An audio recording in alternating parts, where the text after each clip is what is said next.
Welcome back to the Year 10, Year 9 test.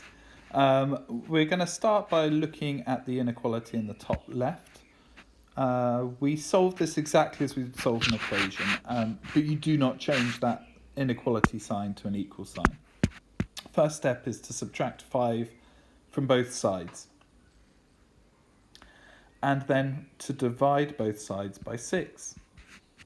You don't change the direction of that arrow of the inequality sign, it stays pointing to the left throughout.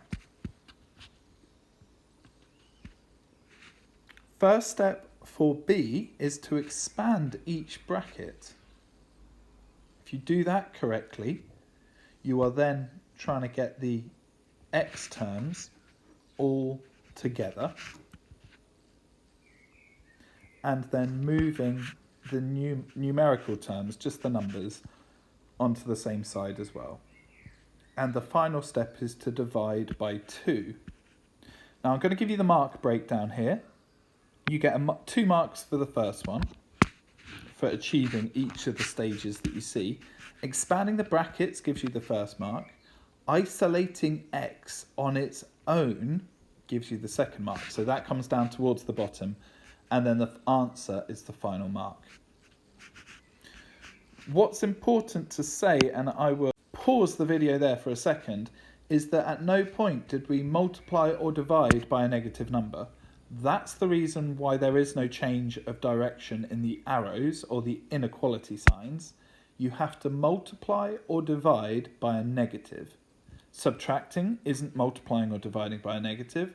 And dividing by positive 2 isn't dividing or multiplying by a negative. So you have to be really careful when you do that step. Okay, we're starting up again. We're going to plot each of our answers on a number line. So the first thing for the first question is that you need to fill in your dot. That's 1 mark on its own, filling in the dot at number 4. Then a line extending out from that dot to the left is also 1 mark. If we do the same thing to the inequality underneath, it has to be an empty dot because we do not include -3 with our values x can take. So the empty dot gives you 1 mark. And the line also gives you a mark. Okay, and that allocates what actually ends up being 9 marks for this question. So you should be being marked out of 9, not 7.